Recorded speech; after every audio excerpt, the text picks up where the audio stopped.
Hello guys, good evening. Deepak classes Vaishali पर आप लोग का स्वागत है। आज हम आप लोग को यह बताने वाले हैं कि मेरे खुद का एप्लीकेशन प्ले स्टोर पर आ गया है और उस पर लाइव क्लास अब चल सकता है। आप लोग को बताने में बहुत खुशी हो रही है कि अब लाइव क्लास लेने में कोई दिक्कत नहीं होगी और तैयारी भी बहुत बढ़िया से होगा। जो भी बच्चा 2024 में एग्जाम देने वाले हैं 10th का, उन सभी बच्चे प्ले स्टोर पर जाएं, दीपक क्लासेस वैशाली जो एप्लीकेशन है उसको डाउनलोड कर ले। लाइव क्लास चलेगा, नोट्स मिलेगा, जो भी हो सब आपको प्रोवाइड किया जाएगा। 2024 में बहुत अच्छी तरह से तैयारी करनी है। में 90 प्लस जो मार्क्स लाना चाहता है, जो भी बच्चे 90 प्लस मार्क्स लाना चाहते हैं 10th के एग्जाम में, उन सभी को कहते हैं कि इस बार ऐसा संभव होगा कि 90 प्लस जो भी बच्चा मार्क्स लाना चाहता है उसके लिए दीपक क्लासेस वैशाली यूट्यूब जो चैनल है, जो प्ले स्टोर पर आपका जो एप्लीकेशन है वो आपके लिए अहम होगा। ठीक है, चलिए अब हम लोग सिलेबस की तरफ चलते हैं। जो भी बच्चे हैं 10th में उनके लिए, और याद रखिएगा अगर लाइव क्लास कल से चलेगा, अगर शाम, इसका हम बता देते हैं टाइम क्या हो जाएगा। टाइम 7 बजे से, कितने बजे से? 7 बजे से आपका लाइव क्लास चलेगा। जो भी बच्चे हैं जो जुड़ना चाहते हैं उन सभी को यह जानकारी हो जानी चाहिए कि लाइव क्लास शाम के 7 बजे चलेगी। कितने बजे चलेगी? शाम के 7 बजे चलेगी, शाम के 7 बजे। चलिए आगे की ओर चलते हैं सिलेबस की तरफ। आज हम लोग 10th क्लास का फिजिक्स पढ़ेंगे। क्या पढ़ेंगे? 10th क्लास का फिजिक्स के चैप्टर पढ़ेंगे। इसमें बहुत सारे चैप्टर हैं, 6 चैप्टर होंगे शायद। तो सबसे पहला चैप्टर का नाम आता है प्रकाश का परावर्तन। प्रकाश का परावर्तन। तो चलिए हम लोग प्रकाश के परावर्तन के बारे में जानना स्टार्ट करते हैं। आखिर प्रकाश का परावर्तन क्या है? प्रकाश का परावर्तन जो है, में सबसे पहले हमको जानना है आखिर प्रकाश होता क्या है। आखिर प्रकाश क्या है, कैसे जानेंगे बताइए। सबसे पहले प्रकाश के परावर्तन में तो पढ़ना हमको जरूरत है प्रकाश आखिर होता क्या है। प्रकाश, इसको लाइट कहते हैं। क्या कहते हैं? लाइट। प्रकाश यानी कि लाइट। आखिर लाइट क्या है? तो 8th क्लास में आप लोग पढ़ चुके होंगे कि लाइट क्या है। प्रकाश वो भौतिक कारण है जिसकी सहायता से हम किसी वस्तु को देखते हैं। यही है प्रकाश। प्रकाश वह बाह्य भौतिक कारण है जिसकी सहायता से हम किसी वस्तु को देख पाते हैं। एग्जाम्पल के तौर पर हम आपको बताना चाहते हैं। मान लेते हैं यह कमरा जो है यह अंधेरा है। ये कमरे जो है अंधेरे हैं और इसमें जो भी है 2-3 पर्सन है, एक अंधे हैं और एक बिना अंधे हैं जिसके पास आंख भी है, लेकिन यहाँ लाइट की तनिक भी व्यवस्था ही नहीं है, अंधेरे हैं। और उनको कहा जाए कि जाइए एक कलम उठा के ले आइए, टेबल पर रखा हुआ है, टेबल पर, तो उठा के ले आएंगे? नहीं लाएंगे। क्यों? क्योंकि उनको दिखवे नहीं करेगा। आखिर कहाँ टेबल है, रखा ही कहाँ है, नहीं दिख पाएगा। क्यों? क्योंकि वहां प्रकाश की व्यवस्था नहीं है। अगर प्रकाश की व्यवस्था नहीं है तो उनको नहीं दिखा तो नहीं लाएंगे। इसलिए अगर इसी कमरे में अगर लाइट की व्यवस्था कर दी जाए तो, और उनके बाद उनको कहा जाए कि टेबल से एक पेन उठाकर ले आइए, तो वो तुरंत ही लेकर चले आएंगे। क्यों? क्योंकि उनको दिख रहा है वह वस्तु। तो यहाँ पे क्या होता है, जब हम प्रकाश डालते हैं, जैसे कि प्रकाश पड़ता है, तो इस हमको ये बोर्ड जो दिख रहा है, आखिर ये बोर्ड क्यों दिख रहा है, कैसे दिख रहा है? क्योंकि यहाँ पे लाइट की व्यवस्था है और यह लाइट इस वस्तु को पड़ रहा है और इस वस्तु को पड़ने के बाद हमारे आंखों पर, हमारे आंख के जो रेटिना है उन पर जाके मिल रही है, उन पर आगे केंद्रित हो रही है। यानी कि जब प्रकाश जो होती है किसी वस्तु से टकराकर उसके बाद हमारे आंखों के रेटिना पर आती है तब हम किसी वस्तु को देख पाते हैं। यही प्रकाश है।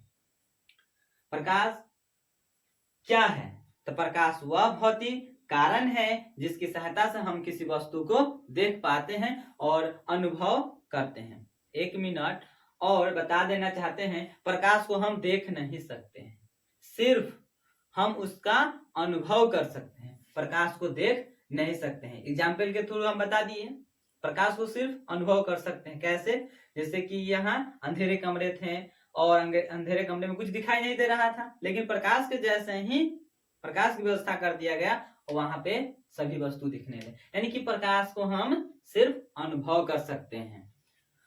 एक और भी एग्जाम्पल आपको बताना चाहते हैं कि ठंड लगती है और प्रकाश में हम लोग अगर खारा, सूर्य के प्रकाश में अगर हम लोग खारा हो जाते हैं तो क्या अनुभूति हमको होती है? यही अनुभूति होती है कि हमारे शरीर में गर्माहट आ जाती है।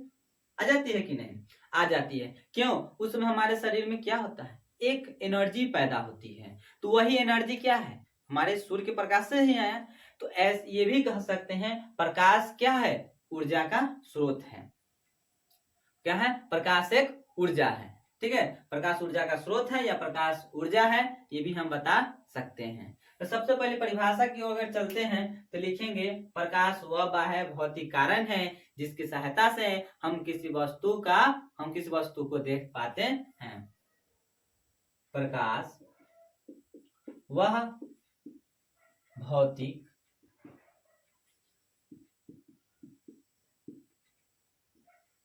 कारण है जिससे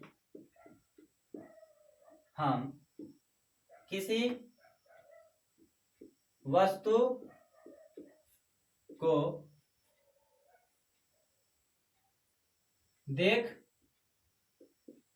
पाते हैं। प्रकाश वह भौतिक कारण है जिसकी सहायता से हम किसी वस्तु को देख पाते हैं, जिसकी सहायता से लिखते हैं, जिसकी सहायता से हम किसी वस्तु को देख पाते हैं। प्रकाश क्या है? वह भौतिक कारण है जिसकी सहायता से हम किसी वस्तु को देख पाते हैं। प्रकाश एक ऊर्जा का स्रोत है। और एक बात याद रखिएगा, प्रकाश कभी भी जिगजैग लाइन में नहीं आता, ऐसे नहीं चलती है, वो हमेशा सीधी रेखा में चलती। किस रेखा में? सीधी रेखा में गमन करती है। किस रेखा में गमन करती है? सीधी रेखा में। प्रकाश हमेशा सीधी रेखा में गमन करती है। सीधी रेखा में गमन करती है। किस रेखा में गमन करती है? सीधी रेखा में गमन करती है। किस रेखा में? याद रखना और भी बात कि जब प्रकाश, सूर्य के प्रकाश जब पृथ्वी पर आती है तो सबसे पहले सूर्य के प्रकाश को निर्वात से होकर गुजरना पड़ता है।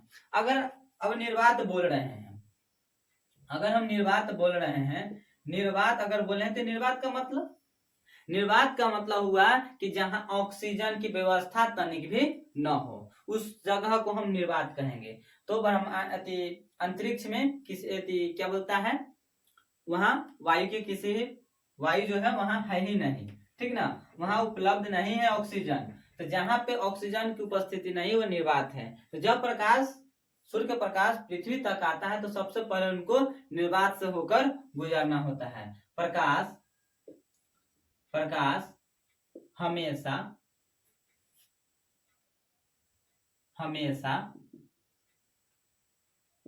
निर्वात से होकर गुजरती है। कहां से गुजरती है? प्रकाश जो है, प्रकाश हमेशा निर्वात से होकर गुजरती है, सूर्य के प्रकाश। और निर्वात में याद रखिएगा, निर्वात में प्रकाश की चाल जो होती है 3 × 10⁸ मीटर प्रति सेकेंड होती है। यानी कि 1 सेकेंड में 3 लाख मीटर जो होती है, प्रकाश का रफ्तार है 1 सेकेंड में 3 लाख जो होती है, 1 सेकेंड में तय करती है दूरी प्रकाश 1 सेकंड में। कहाँ पे? निर्वात में। तो वही याद, अगर आपसे कोई सवाल करे निर्वात में प्रकाश की चाल क्या होती है, तो आप आराम से बोल सकते हैं कि 3 × 10⁸ मीटर प्रति सेकेंड। यहाँ तक किसी को भी दिक्कत नहीं होना चाहिए। प्रकाश क्या है? प्रकाश वह भौतिक कारण है जिसकी सहायता से हम किसी वस्तु को देख पाते हैं। प्रकाश हमेशा सीधी रेखा में गमन करती है। प्रकाश हमेशा सीधी रेखा में गमन करती है। प्रकाश हमेशा निर्वात से होकर गुजरती है और निर्वात में प्रकाश की चाल जो होती है 3 × 10⁸ मीटर प्रति सेकेंड होती है। यहाँ पे हमने लिख दिया। ठीक है, तो यहाँ तक किसी को भी दिक्कत नहीं होना चाहिए। ठीक है, तो चलिए अब हम आगे की ओर बढ़ते हैं। ठीक है, तो इसको नोट कर लीजिए। इसके आगे हमारे पास है सबसे पहले किरण। उसके बाद हम जानते हैं किरण क्या है। किरण क्या है? प्रकाश का गमन करने के पथ की जो दिशा होती है वही हमारा दिशा पर किरण कहलाता है। क्या कहलाता है? किरण। तो किरण क्या है? प्रकाश के गमन पथ की जो दिशा है वही हमारा किरण है। तो इस प्रकार याद रखिएगा, ये हमारे सिंबल से प्रकाश जो है ये क्या है? प्रकाश है। यह एक दिशा है। तो प्रकाश जिस दिशा में, मान लेते हैं इधर जा रहे हैं, जाने की दिशा इस तरफ है, दाहिने है, तो प्रकाश के जो दिशा है, प्रकाश के जाने की जो दिशा है उसी दिशा को हम लोग कहते हैं किरण। ठीक है, किरण किसको कहते हैं? प्रकाश।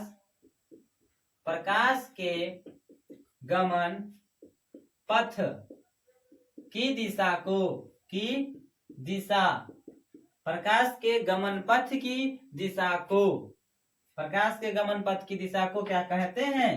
किरण कहते हैं। किरण कहते हैं। प्रकाश के गमन पथ की दिशा को किरण कहते हैं। यहां तक किसी को दिक्कत नहीं हुआ होगा। अब आता है किरण पुंज। किरण पुंज। किरण पुंज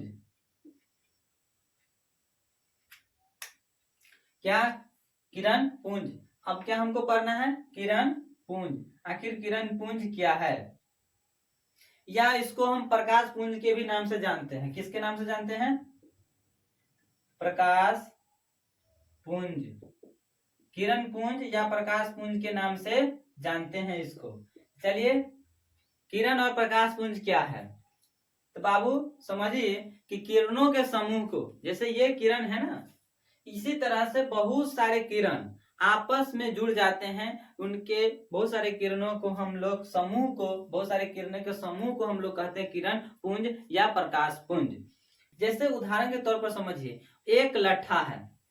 एक लट्ठा है तो एक तो उस लट्ठे को समझ जाइए आप किरण।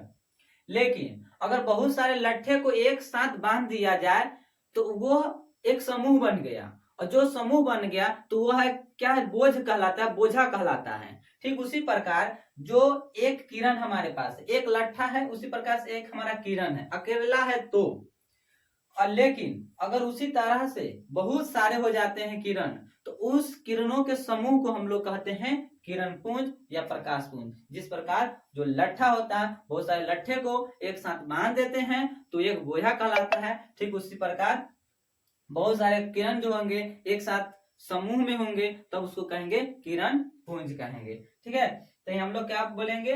किरणों के समूह को, किरणों के समूह, किरणों के समूह को किरण पुंज कहते हैं। किरणों के समूह को, किरणों के समूह को किरण पुंज, किरणों के समूह को किरण पुंज कहते हैं। और यह जो होता है किरण पुंज, यह 3 प्रकार के होते हैं। किरण पुंज, किरण पुंज या आप प्रकाश पुंज कहिए, प्रकाश पुंज। किरण पुंज या प्रकाश पुंज यह आपका 3 प्रकार के होते हैं। पहला होता है समांतर किरण पुंज। कौन सा किरण पुंज? समांतर किरण पुंज, समांतर किरण पुंज। दूसरा होता है आपका अभिसारी किरण पुंज। क्या होता है? अभिसारी किरण पुंज। क्या होता है? अभिसारी किरण पुंज। और तीसरा जो होता है आपका अपसारी किरण पुंज। अपसारी किरण पुंज। अपसारी किरण पुंज आप लोगों को समझ में आ गया होगा।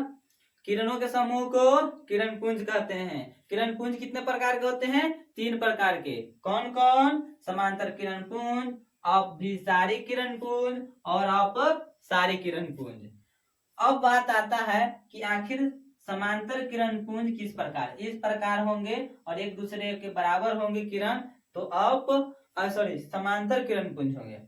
अभिसारी में क्या होंगे? बहुत सारे किरण आएंगे और एक साथ एक ही बिंदु पर एकत्रित हो जाएंगे, मिल जाएंगे एक ही बिंदु पर, तब उसको हम कहेंगे कौन सा किरण? अभिसारी किरण।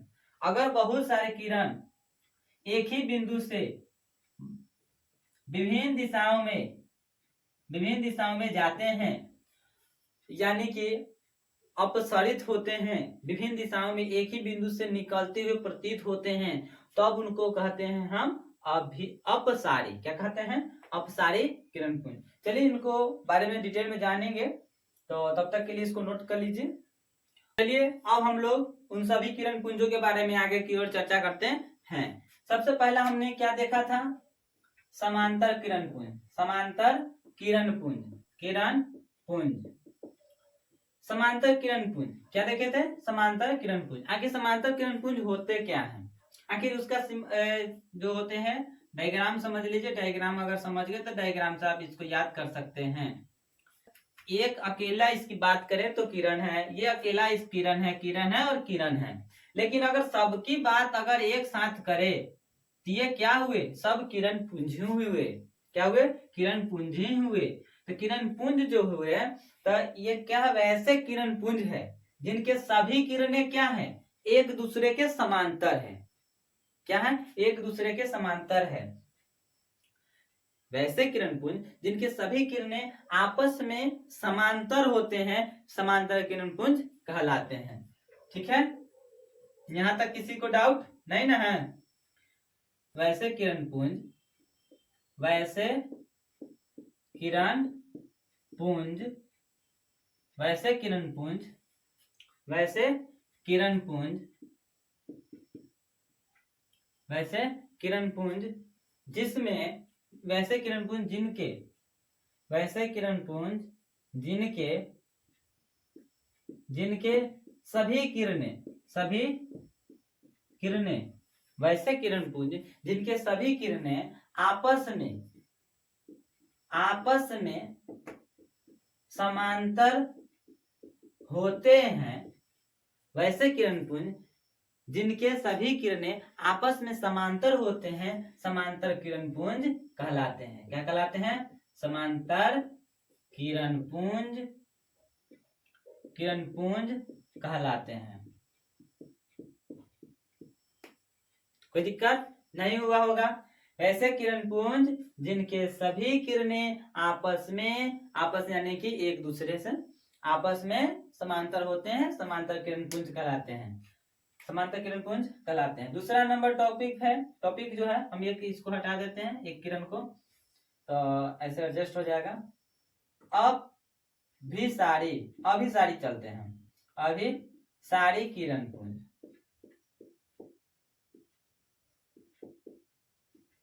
क्या हमने देख रहे हैं कि अभिसारी किरण पुंज, तो यानी कि अभिसारी किरण पुंज क्या होंगे?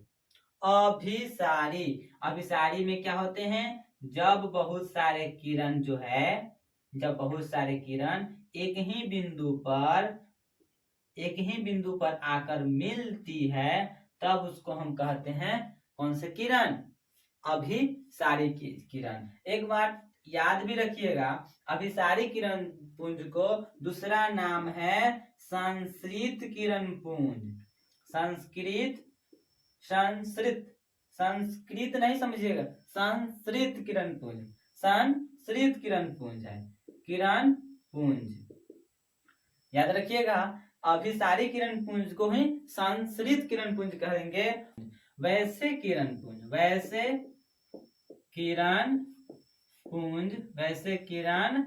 पुंज जिनके सभी किरणें वैसे किरण पुंज जिनके सभी किरणें एक ही बिंदु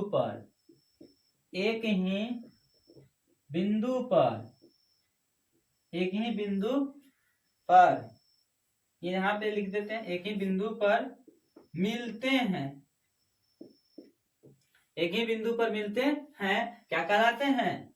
अभिसारी किरण पुंज, अभिसारी किरण पुंज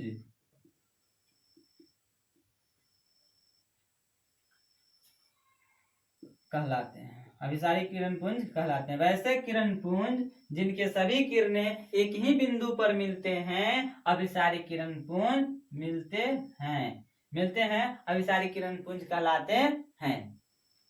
तीसरा नंबर में आपका है अपसारी किरण पुंज।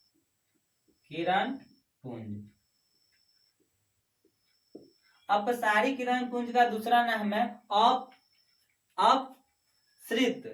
क्या नाम है? अपसृत किरण पुंज। क्या? अपसृत किरण पुंज। अपसृत किरण पुंज क्या है? तो इसका हम लोग इसके बारे में नीचे जान रहे हैं, ये सिंबल इसका है। और अपसारी किरण पुंज का जो है हम यहाँ पे बना देते हैं डायग्राम। इसमें क्या होता है? अपसृत किरण पुंज में एक ही बिंदु से प्रकाश विभिन्न दिशाओं में क्या होते हैं? गमन करते हैं। यानी कि वैसे किरण पुंज जिनके सभी किरणें जो होती हैं एक ही बिंदु से विभिन्न दिशाओं में निकलती हुए प्रतीत होते हैं, तो वो वैसे किरण पुंज हमारा क्या कहलाता है? अपसारी किरण पुंज कहलाता है। वैसे किरण पुंज जिनके सभी किरणें एक ही बिंदु से विभिन्न दिशाओं में निकलते हुए प्रतीत होते हैं, हमारा क्या कहलाते हैं? बोलिए। अपसारी किरण पुंज। तो लिखना स्टार्ट करें। वैसे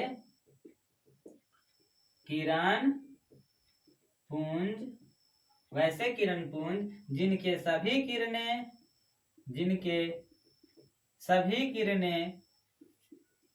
वैसे किरण पुंज जिनके सभी किरणें एक ही बिंदु से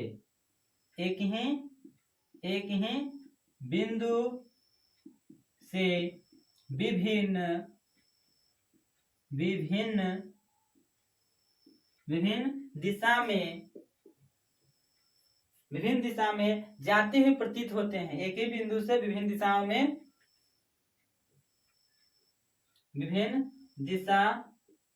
में जाते हुए प्रतीत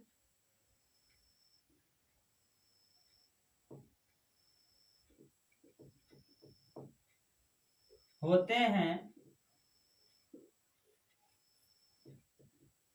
क्या कहलाते हैं? अपसारी किरण पुंज कहलाते हैं। अपसारी किरण पुंज कहलाते हैं। वैसे किरण पुंज जिनके सभी किरणें एक ही बिंदु से विभिन्न दिशाओं में जाते हुए प्रतीत होते हैं, हमारा क्या कहलाते हैं?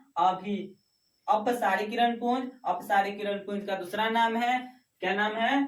अपसृत किरण पुंज। सबसे पहले हम लोग पढ़े थे समांतर किरण पुंज क्या है। तो वैसे किरण पुंज जिनके सभी किरणें आपस में एक दूसरे के समांतर होते हैं, क्या होते हैं? समांतर होते हैं, समांतर किरण पुंज कहलाते हैं।